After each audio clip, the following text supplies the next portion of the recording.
Bonjour et bienvenue dans votre émission Flash Info. Nous sommes le mardi 3 janvier 2023. Face à l'imposition de tests Covid par une douzaine de pays aux voyageurs en provenance de Chine, le pays a réagi. Il a condamné cette mesure et a prévenu qu'il pourrait prendre des contre-mesures en représailles. Certains pays ont mis en place des restrictions à l'entrée visant uniquement les voyageurs chinois. Cela est dénué de base scientifique et certaines pratiques sont inacceptables, a déclaré une porte-parole du ministère des Affaires étrangères Mao Ning. D'après elle, la Chine pourrait prendre des contre-mesures selon le principe de réciprocité. Invitée sur France Info le 3 janvier, Elisabeth Borne a donné des précisions sur le calendrier de la réforme des retraites. Deux dates à retenir. Le 10 janvier, les arbitrages finaux seront présentés et le 23 janvier, le projet final sera présenté en Conseil des ministres.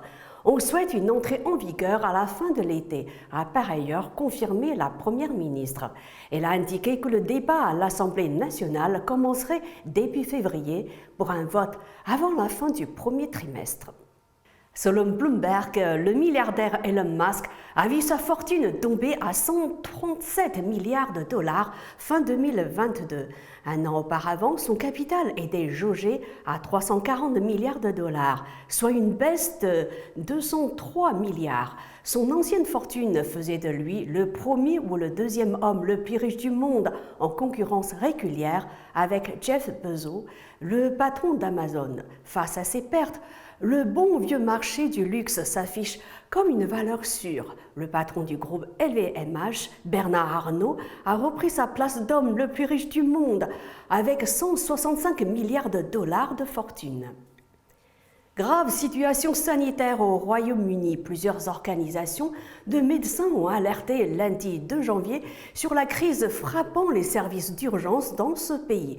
Selon eux, de nombreux patients meurent faute de soins adéquats ou dans les temps. Selon l'organisation représentant les urgentistes, le Royal College of Emergency Medicine, entre 300 et 500 patients meurent chaque semaine en raison des carences dans les soins d'urgence, notamment les attentes interminables.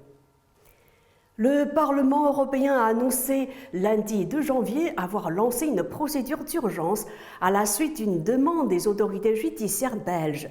Objectif : lever l'immunité de 2 eurodéputés dans le cadre d'une enquête pour corruption au sein du Parlement européen impliquant le Qatar. Les deux élus concernés sont l'Italien Andrea Cozzolino et le Belge Marc Tarabella. Hier, le 2 janvier, la Russie a reconnu la mort de plus de 60 soldats en Ukraine, tués dans une frappe ukrainienne en territoire séparatiste dans l'est du pays. Il s'agit des plus lourdes pertes en une seule attaque admise par Moscou depuis le début du conflit militaire russo-ukrainien. L'état-major ukrainien a confirmé avoir mené cette frappe sur Makivka, ville située à l'est de Donetsk, le soir du Nouvel An. Dans une annonce rare qui a fait suite aux critiques des correspondants de guerre russes, le ministère de la Défense à Moscou a déclaré que 63 militaires russes ont été tués dans l'explosion de 4 missiles à Makivka. Selon le Figaro, l'armée russe n'a qu'à de très rares reprises donné un bilan de son offensive sur ses pertes. Mais il faut rappeler que l'Ukraine communique aussi très rarement sur ses pertes. Du moins, les médias occidentaux en parlent très peu. C'est la fin de cette émission. Merci à vous de l'avoir suivi.